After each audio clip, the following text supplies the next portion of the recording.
আমরা বলেছিলাম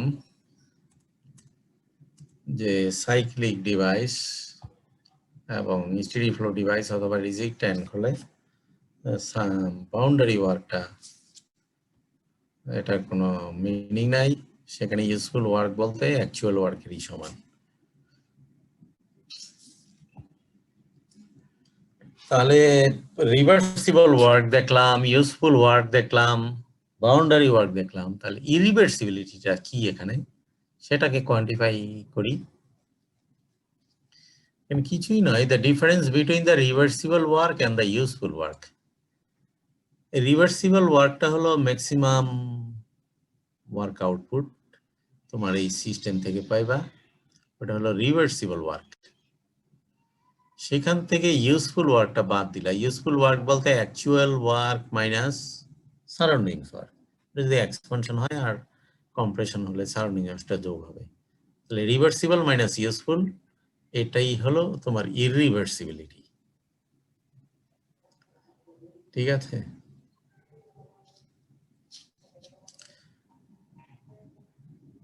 তাহলে ডেফিনেশনটা একটু চেঞ্জ হয়ে যাবে যখন ওয়ার্ক কি কনজিউমিং ডিভাইস হয়। যেটা বললাম এটা ওয়ার্ক প্রডিউসিং ডিভাইস হলো, তাহলে ওয়ার্ক কনজিউমিং ডিভাইস কি হবে?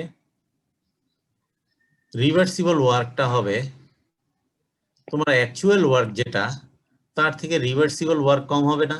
ধরো কম্প্রেশনটা করছো রিভার্সিবল ওয়েতে, রিভার্সিবল না করলে যে ওয়ার্কটা দিতে হতো ওটা বেশি, এবং রিভার্সিবল করাতে ওয়ার্কটা হয়ে গেল কম, তাহলে কমটা বিয়োগ করব, তাহলে ইউটা আগে আসবে আর রিভার্সিবল পরে চলে যাবে, ঠিক না?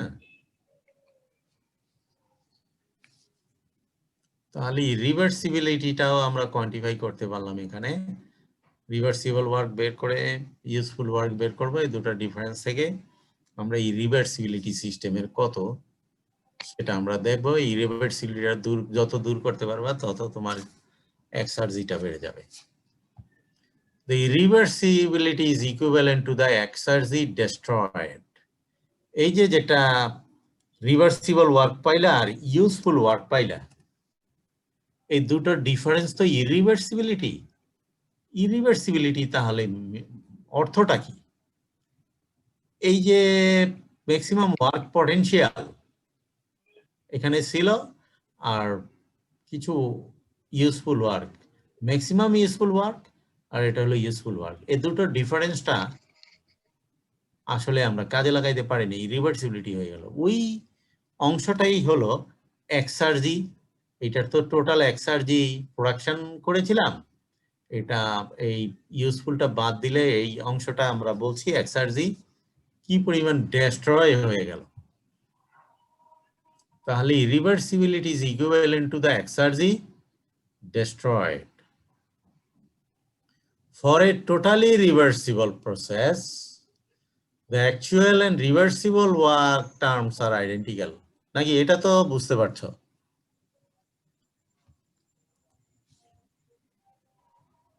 যদি সিস্টেমটা রিভার্সিবলই হয় তাহলে ইউজফুল ওয়ার্কটা এই রিভার্সিবলের সমান হবে, সেখানে ইরিভার্সিবিলিটি 0 হবে, কোনো এক্সার্জি ডেস্ট্রয় হবে না, তাহলে পুরো ওয়ার্ক পটেনশিয়ালটাই কাজে লাগলো, এক্সার্জি হয়ে গেল। Irreversibility represents the energy that could have been converted to work but was not. সেটাই কথা, ইরিভার্সিবিলিটি কি রিপ্রেজেন্ট করে? ওই অংশটাকেও আমরা কাজে পরিণত করতে পারতাম, তবে সিস্টেম এটাকে কাজে পরিণত করে নাই, সেটাই হলো ইরিভার্সিবিলিটি। হ্যাঁ, তোমার একটা মানুষের জীবদ্দশায় যতটুকু অ্যাচিভমেন্ট করার কথা ছিল সেই পর্যন্ত করলো না, তাহলে যতটুকু করতে পারলো না সেটা হলো ওর জীবন থেকে হারাই গেল আর কি। ওটা ও করতে পারতো, ওর সেই পটেনশিয়াল ছিল, কিন্তু বিভিন্ন কারণে পারে নাই। ওই একই উদাহরণ আবার দেয়া যায়। তাহলে আমরা ইরিভার্সিবিলিটি দেখলাম, এক্সার্জি ডেস্ট্রয় কথাটা শুনলাম, সেকেন্ড ল এফিসিয়েন্সির একটা ধারণা দেওয়া হলো। এখন সেকেন্ড ল এফিসিয়েন্সি নিয়ে একটু ফর্মুলাটা কি হতে পারে তারপরে একটু আলোচনা করি। থার্মাল এফিসিয়েন্সি এবং কোএফিসিয়েন্ট অফ পারফরমেন্স রেফ্রিজারেটর হতে পারে, হিট পাম্প হতে পারে, বেসড অন ফার্স্ট ল। তাহলে প্রায়ই একে বলা হয় first law efficiency. Makes no reference to the best possible performance.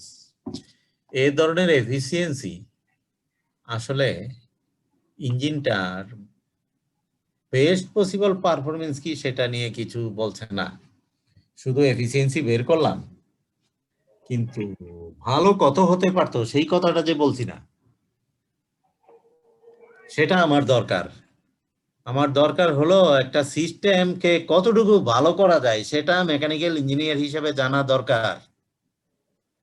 System যেটা ডেলিভারি দেয় সেটা নিয়ে আমি স্যাটিসফাইড না। আমি চাচ্ছি সিস্টেম কত ভালো পারফরমেন্স শো করতে পারে সেটা আমি বের করব, তারপরে সিস্টেমকে সেইভাবে মডিফাই করব যাতে সেই ভালো পারফরমেন্সটা ও ডেলিভার করে। ঠিক আছে, সেটাই আমার উদ্দেশ্য। তাহলে সেকেন্ড ল এফিসিয়েন্সিটা আমার সেভাবে কাজে লাগবে। Ratio of the actual thermal efficiency to the maximum possible thermal efficiency under the same conditions, এটাকে বলা হয় সেকেন্ড ল এফিসিয়েন্সি। এফিসিয়েন্সি এটার সাথে সাফিক্সটা টু, সেকেন্ড বলি আর কি। ম্যাক্সিমাম পসিবল ওয়ার্ক তখনই পাবো যখন রিভার্সিবল, এটা তো আর বলার অপেক্ষা রাখে না। তাহলে এর ভেরিয়েশন আছে কিন্তু কথা একই। এফিসিয়েন্সির ফর্মুলার চেহারাটা বিভিন্ন রকম হতে পারে। হিট ইঞ্জিনের জন্য যেটা বললাম এফিসিয়েন্সি দিয়ে thermal efficiency of actual মানে actual efficiency divided by reversible efficiency heat ইঞ্জিনের জন্য। আর ওয়ার্ক প্রডিউসিং ডিভাইস হলে ওয়ার্ক কি পরিমাণ অ্যাকচুয়ালি ডেলিভারি দিল ডিভাইডেড বাই রিভার্সিবল ওয়ার্ক। আর ওয়ার্ক কনজিউমিং ডিভাইস যেমন কম্প্রেসার হলে কি হবে, যে ওয়ার্কটা ইউজ করছি সেটা বেশি, সেটা নিচে থাকবে, আর যেটা আমার ইনপুট করতে হবে সেটা হলো রিভার্সিবল হলে কমে যাবে। তাহলে কমটা তো উপরে থাকে, বেশিটা নিচে থাকে। কম্প্রেসার হলে এরকম, আর যদি টারবাইন হয় এরকম উল্টাই যাবে, রিভার্সিবলটা নিচে, আর কম্প্রেসার হলে রিভার্সিবল উপরে, সেটা মনে রাখবা।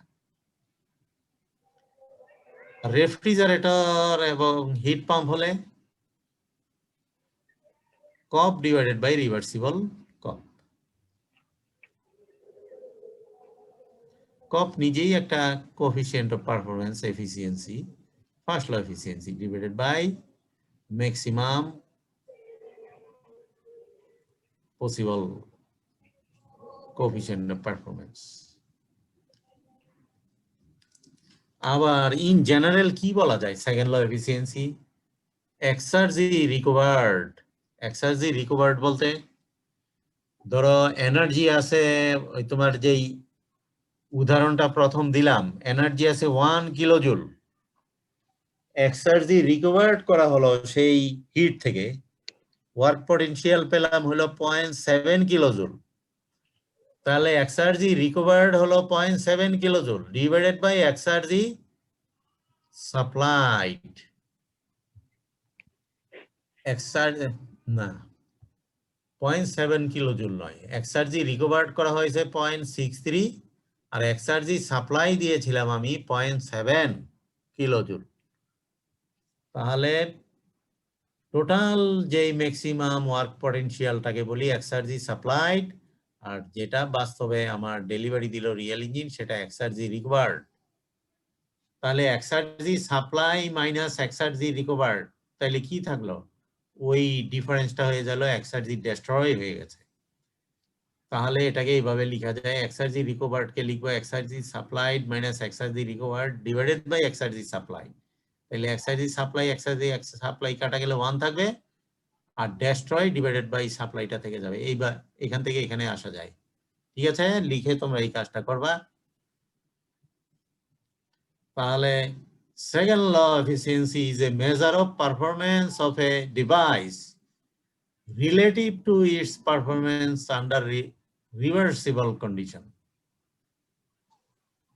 অর্থাৎ যতটুকু ম্যাক্সিমাম ওই ইঞ্জিনটা কাজ করতে পারবে তার তুলনায় ও কতটুকু কাজ করেছে সেটাই হলো সেকেন্ড ল এফিসিয়েন্সি। যতটুকু কাজ করতে পারতো ততটুকু করে ফেলে সেকেন্ড ল এফিসিয়েন্সি, অর্থাৎ রিভার্সিবল ইঞ্জিনের এফিসিয়েন্সি 100%। এতদিনে 100%-এর দেখা পাওয়া গেল, তবে হতে হবে রিভার্সিবল। তাহলে এখন আমরা বলতে পারি second law efficiency provides a much more realistic way of defining the efficiency or performance of a system. First law এফিসিয়েন্সিটা পারফরমেন্স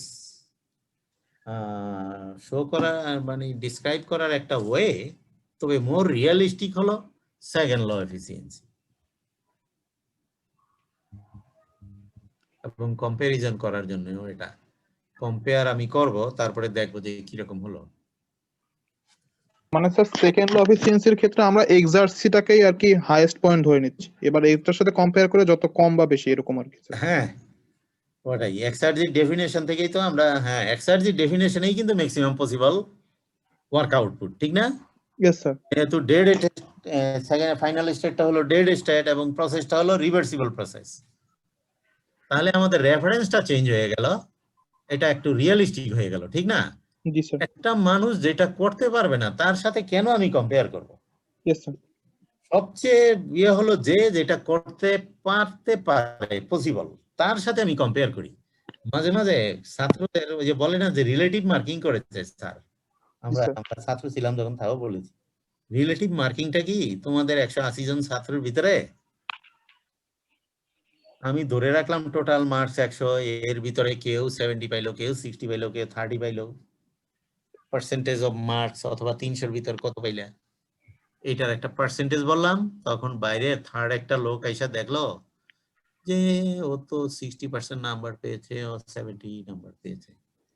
আসলে ব্যাপারটা একটুখানি তোমাদের পারফরমেন্সটাকে সেইভাবে শো করলাম না, আমি দেখলাম ম্যাক্সিমাম একজন পেয়েছে হলো 72, একে আমি ম্যাক্সিমাম ধরে কেউ যদি 70 পায় তাহলে এর পার্সেন্টেজ অফ মার্কস দেখা গেল যে 98 অথবা 95 হয়ে গেছে, ঠিক না?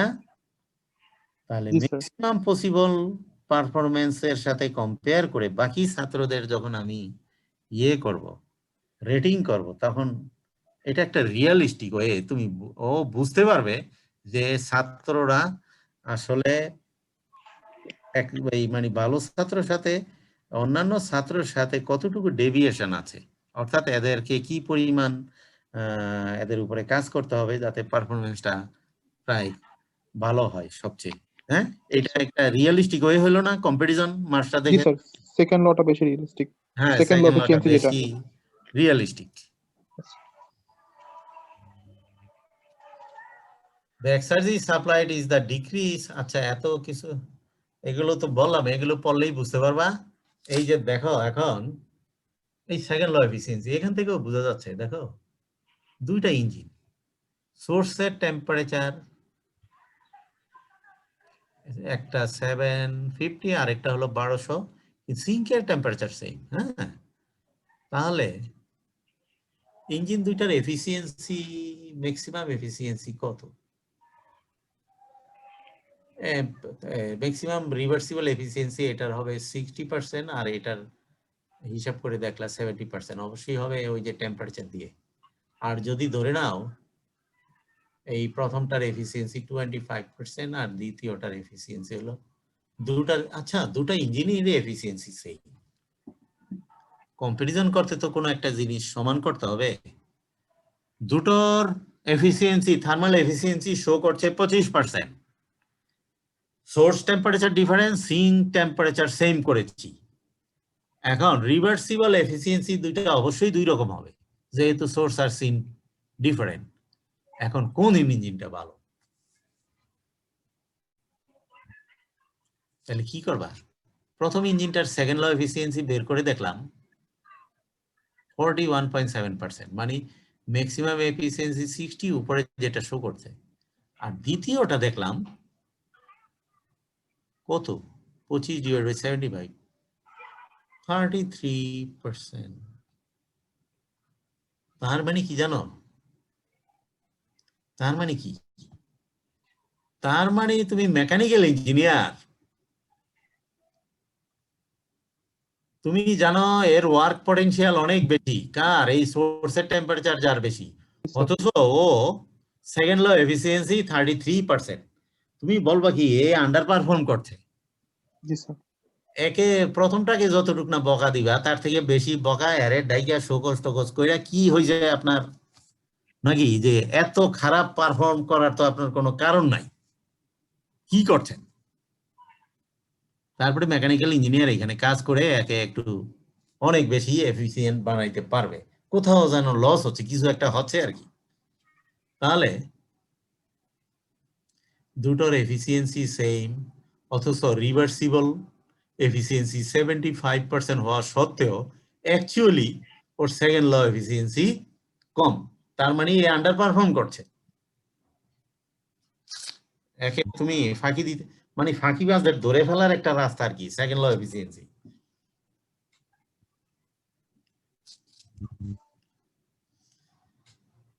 তাহলে 30% 50%, second law is a measure of the performance of a device related to its performance under reversible condition। হ্যাঁ, এটা তো বটেই। তাহলে যদি রিভার্সিবল ইঞ্জিন হয় আর যদি অ্যাকচুয়াল এফিসিয়েন্সিটা রিভার্সিবল ইঞ্জিনের সমান হয়, অর্থাৎ ইঞ্জিনটা নিজেই রিভার্সিবল, তাহলে তার এফিসিয়েন্সি 100% ডেফিনিশন অনুযায়ী। এখন আরো ইন্টারেস্টিং একটা ঘটনা দেখো, একটা কন্টেইনারে হট ওয়াটার আছে 80 ডিগ্রি সেলসিয়াস আর এনভায়রনমেন্টের টেম্পারেচার আছে 25 ডিগ্রি সেলসিয়াস।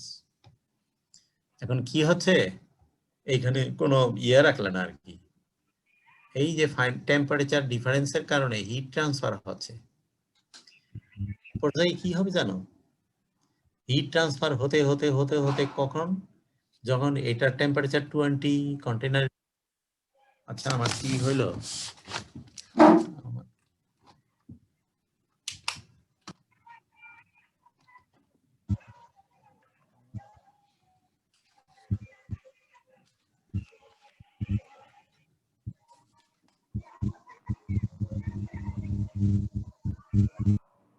কম্পিউটারে চার্জ চলে গিয়েছিল, আমি যে মেইন লাইন বন্ধ করে রেখেছি আর দেখিনি। আচ্ছা এবার ঠিক আছে।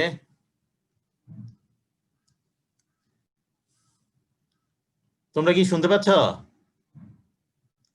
হ্যাঁ স্যার, শুনতে পাচ্ছি স্যার, শুনতে পাচ্ছি। আচ্ছা এখন কি হলো বলো তো, এই যে হিট এনার্জি একে স্পন্টেনিয়াসলি ন্যাচারালি একে যে ডিসিপেট করতে দিলা এনভায়রনমেন্টে, কোনো এক্সার্জি রিকভার করলো না, তাহলে কি হবে? The second law efficiency of naturally occurring process is zero if none of the work potential is recovered. এখানে কিন্তু তুমি রিকভার করো নাই, কি করবা, একটা ইঞ্জিন দিয়ে রিকভার করতে হবে না? হিট কি খালি খালি ইউজফুল ওয়ার্কে পরিণত হবে নাকি? এমনি রেখে দিলে এক পর্যায়ে সব এনভায়রনমেন্টে দিয়ে দেবে, এনভায়রনমেন্টের টেম্পারেচার 25 থেকে বাড়বে না, এটা তো সিন, সব এনার্জি ডিসিপেট হয়ে গেল অ্যাটমসফিয়ার। ন্যাচারাল অকারিং প্রসেসের সেকেন্ড ল এফিসিয়েন্সি জিরো। এবং এটা কি ওয়ার্ক পটেনশিয়াল এখানে রিকভার করা হয়নি, যার ফলে এই অবস্থা। তাহলে exergy recover divide by exergy supplied, অথবা ওই যে একটু আগে যেটা দেখালাম 1 minus exergy destroyed divide by exergy expended, একই কথা। এটা হলো general definition of second law efficiency. এখানে একটা সিম্পল প্রবলেম আছে, a freezer is maintained -7 degrees Celsius, removing heat from it at a rate of 80 kilojoule per minute. The power output to the freezer is 0.5 kilowatt, and the surrounding is at temperature 25 degrees Celsius. Determine the reversible power, the irreversibility, and the second law efficiency of this freezer. এটা তো formula জানোই, reversible কপ যেটা, কপ তো রেফ্রিজারেটরের তোমরা definition জানোই, lower temperature divide by higher minus lower. এটা 8.3 পাইলা। তাইলে কপের ফর্মুলাটা কি? আচ্ছা, রিভার্সিবল ওয়ার্ক ইন, তাহলে amount of cooling divided by COP. আর এটা যদি রিভার্সিবল কপ হয় তাহলে রিভার্সিবল ওয়ার্ক হবে। ইররিভার্সিবিলিটি হলো, এটা তো ওয়ার্ক কনজিউমিং ডিভাইস রেফ্রিজারেটর, তাহলে useful work minus reversible work, এই 0.34 কিলোওয়াট হলো এর রিভার্সিবিলিটি। তাহলে সেকেন্ড ল অফ এফিসিয়েন্সি কি? Reversible work divided by useful work, 32%। এটা পুরোটাই বোঝা গেল, এটা নিয়ে কোনো সমস্যা নাই। তাহলে ফর্মুলাগুলো জানলে, কনসেপ্টটা জানলে প্রবলেমগুলো খুব সহজেই করা যাবে।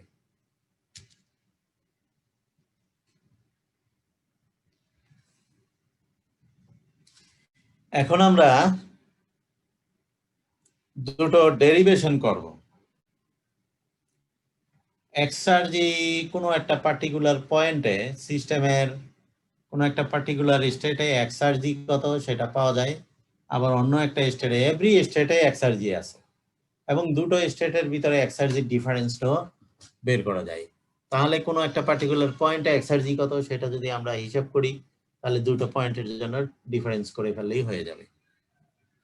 তাহলে প্রথম আমরা ক্লোজ সিস্টেমের জন্য change exergy change of a system এটা বের করি, পরে ওপেন সিস্টেম অথবা কন্ট্রোল ভলিউম সিস্টেম, যেগুলো ইজ স্টেডি ফ্লো ডিভাইস, তার জন্য এই দুটো ফর্মুলা যেগুলো প্রবলেম করতে খুবই কাজে লাগে। ডেরিভেশনটা খুব একটা জটিল নয়। তাহলে আমরা একটা সিস্টেম, এরকম একটা ক্লোজ সিস্টেম, এই যে ক্লোজ সিস্টেম কনসিডার করলাম, যার ইন্টারনাল প্রেসার পি, এটা এক পর্যায়ে প্রেসার কমতে কমতে এই এনভায়রনমেন্টের প্রেসারের সমান হবে।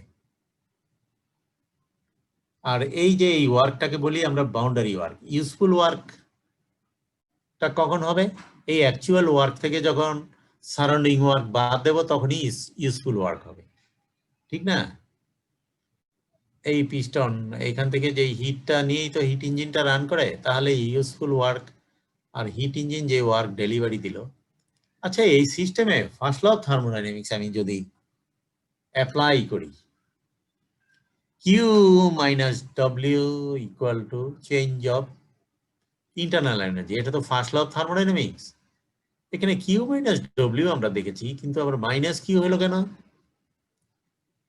মাইনাস কিউ হলো সাধারণত সিস্টেমে হিট দিলে প্লাস হয়, এখান থেকে সিস্টেম থেকে বাইরে চলে যাচ্ছে হিট, তাহলে মাইনাস, আর ওয়ার্কটাও বাইরে চলে যাচ্ছে, ওয়ার্কটাও মাইনাস, তাহলে চেঞ্জ অফ ইন্টারনাল এনার্জি। আর এই ফার্স্ট ল অফ থার্মোডাইনামিক্সে ডেল ডব্লিউটাই হলো বাউন্ডারি ওয়ার্ক, যেটাকে বলি আমরা পিডিবি ওয়ার্ক। হ্যাঁ, এই পিডিবি সারাউন্ডিং ওয়ার্ক। হ্যাঁ স্যার, মানে ডাব্লিউ এর হচ্ছে পিডব্লিউ। এই পিডিবি অ্যাকচুয়াল ওয়ার্ক আউটপুট আর কি। এটা তো এই ফার্স্ট ল অফ থার্মোডাইনামিক্স এর ওয়ার্কটা আমরা এইভাবেই লিখে আসছি, ফার্স্ট ইয়ারও তাই করেছি। এখন এটাকে যদি রিঅ্যারেঞ্জ করে লিখি, একবার পি নট মাইনাস ডিবি লিখলাম, আবার প্লাস লিখলাম, তাহলে প্লাস মাইনাসে ক্যান্সেল হয়ে তো এটাই থাকবে নাকি? হ্যাঁ স্যার, পি নট ডিভি আর প্লাস পি নট ডিভি গুলো কাটাতে যাবে। হ্যাঁ, কিন্তু একটু আগে এই অংশটা কি দেখলাম, পি মাইনাস পি নট। এটা স্যার ইউজফুল ওয়ার্ক ছিল। হ্যাঁ, ইউজফুল ওয়ার্ক ছিল, তাহলে এটাকে ইউজফুল ওয়ার্ক বলবো, আর এখানে থেকে গেল পি নট সারাউন্ডিং ওয়ার্ক। হ্যাঁ, এখন আমরা আর একটু ফর্মুলা সেকেন্ড ল এর দিকে যাই। সেকেন্ড ল অফ থার্মোডাইনামিক্স থেকে চেঞ্জ অফ এন্ট্রপি আমরা দেখেছিলাম ডেল কিউ বাই টি, আর এফিসিয়েন্সিটা দেখেছিলাম 1 minus T not by T, নাকি ম্যাক্সিমাম এফিসিয়েন্সি। তাহলে হিট ইঞ্জিনটা যদি রিভার্সিবল ইঞ্জিন হয় আর কি, অবশ্যই রিভার্সিবল ইঞ্জিন ধরেছি যাতে ইরিভার্সিবিলিটিটা এখানে না আসে আমার হিসাবের সুবিধার জন্য, তাহলে ম্যাক্সিমাম ওয়ার্ক আউটপুটটা কি হবে? এই এফিসিয়েন্সিকে ইনপুট দ্বারা গুণ করব, নাকি ডেল কিউ দ্বারা গুণ করলাম। এই ডেল কিউ দ্বারা গুণ করলাম, তাহলে এটা 1 হলো, আর এখানে তো এটা গুণ করলাম ডেল কিউ। আচ্ছা, ডেল কিউ বাই টি আমরা জানি ডিএস, আবার এই মাইনাস আসলো কেন? মাইনাস আসলো হইলো এই যে সিস্টেম থেকে যে হিট বেরিয়ে যাচ্ছে, তাহলে তো এনট্রপি নেগেটিভ হয় না? আমরা সেকেন্ড ল অফ থার্মোডাইনামিক্সের প্রবলেমও করে আসছি। হিট সাপ্লাই দিলে এনট্রপি বেড়ে যায়, হিট রিজেক্ট করলে এনট্রপি কমে যায়। তাহলে সিস্টেম প্লাস সারাউন্ডিংস দুইটা মিলে বেড়ে গেল কমে গেল আলটিমেটলি পজিটিভ হবে, ঠিক না? হ্যাঁ স্যার, ফুল ইউনিভার্সালটা পজিটিভই হবে। হ্যাঁ, ফুল কি বলে এটাকে, হ্যাঁ ইউনিভার্সাল এনট্রপি হবে পজিটিভ। হ্যাঁ স্যার, ইউনিভার্সাল এন্ট্রপি বাড়বে। হ্যাঁ ইউনিভার্সাল বলছো, ওটার কাছাকাছি ওটাই বলতে চাই আর কি। তাহলে নেগেটিভটা বুঝলাম কেন হইল। তাহলে ফার্স্ট এটা থেকে আমরা যেটা পেলাম, এই এই ডেল কিউটা সমান এটা মাইনাস এই টি নট ডিএস, তাই তো? এখান থেকে এটা পেলাম। আর এই যে ফার্স্ট ল অফ থার্মোডাইনামিক্স আগের স্লাইডে ছিল, এখানে বসাই দেই, ডেল কিউটা পেলাম এটা এই জায়গায় বসাই দিলাম, আর ডেল ডব্লিউটা এই যে এটা ছিল এটা বসাই দিলাম এই ইকুয়েশনে বসিয়ে রিঅ্যারেঞ্জ করলাম। রিঅ্যারেঞ্জটা কি, এই ইউজফুল ওয়ার্ক, এইখানে ইউজফুল ওয়ার্ক, এই বাউন্ডারি ওয়ার্কটা প্লাস হিট ইঞ্জিন যেটা ডেলিভারি দিল, এই দুটো মিলেই তো টোটাল ওয়ার্ক নাকি, আমার টোটাল ইউজফুল ওয়ার্ক। হ্যাঁ স্যার। তাহলে টোটালটা এই দুটার যোগফল হবে, এটাকেই বলছি টোটাল ইউজফুল ওয়ার্ক। তাহলে এই দুটা থেকে এটা আর এটা যোগ করলে দেখা গেল এই সবগুলো এই পাশে আনলে এরকম হয়ে যায়, ডান দিকে আনলে। তাহলে এটাকে ইন্টিগ্রেশন করি, ইন্টিগ্রেশন করলে ওই ডিফারেন্সিয়াল এটা উঠে যাবে, ইউ থেকে ইউ নট। ইউ নট মানে কি,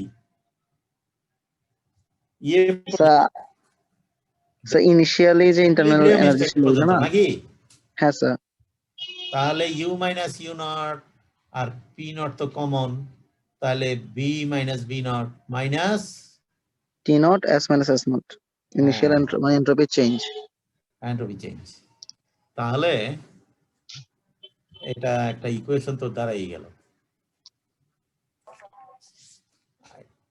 আচ্ছা, এখানে যদি কাইনেটিক এনার্জি আর পটেনশিয়াল এনার্জি থাকে, এটা তো কাইনেটিক এনার্জি আর পটেনশিয়াল না থাকলে ক্লোজ সিস্টেমের জন্য আমরা কিন্তু এক্সার্জি পেয়ে গেছি, এটা মনে রাখতে হবে তোমাকে। এই ডেরিভেশনটাও শিখবা, মনেও রাখবা প্রবলেম করার জন্য। আবার স্যার, হ্যাঁ স্যার আজকে কি স্যার আর কন্টিনিউ করবেন স্যার, কারণ মাগরিবের আজানও দিয়ে দিল। আচ্ছা ঠিক আছে, এটা একটা গুরুত্বপূর্ণ কনসেপ্ট। তোমাদের কাজ হলো ভালো ছাত্রদের মতো আমাকে আবার একটা সুন্দর সময় দিবা, যাতে এই কনসেপ্ট গুলো শেষ করতে পারি যত সম্ভব। ঠিক আছে, তোমাদের কথাই আমি শুনতেছি, আর এই আজানে কন্টিনিউ না করাই ভালো। হ্যাঁ হ্যাঁ স্যার, আমি স্যার বাকি স্যাররা মিলে আমরা তিনজন মিলে স্যার ডিসিশন নিয়ে আপনাকে স্যার বলবো স্যার কখন ফ্রি টাইম আছে। এইটা একটু তাড়াতাড়ি, 1 ঘন্টা বেশিক্ষণ লাগবে না। এইটা তো আচ্ছা স্যার। করতে পারলে হয়ে যেত, আমাকে আধা ঘন্টা 1 ঘন্টা সময় দিন, নাকি কালকে সকালে একটু পড়বা 9টায়, বলো? না স্যার, কালকে একটু সময় পেলে। জি স্যার, সকাল হলে ভালো হয় স্যার। আচ্ছা স্যার, আপনাকে জানাচ্ছি স্যার, রুটিন দেখে স্যার বলতেছি স্যার। হ্যাঁ, সকালের রুটিন থেকে জানাও, এটা বেশিক্ষণ নাই, তোমাদের একটু প্রবলেম গুলো দিয়ে একটু কাজ দেব। আচ্ছা স্যার, ঠিক আছে। আচ্ছা ঠিক আছে, আচ্ছা ওকে, আজকে তাহলে এই পর্যন্তই।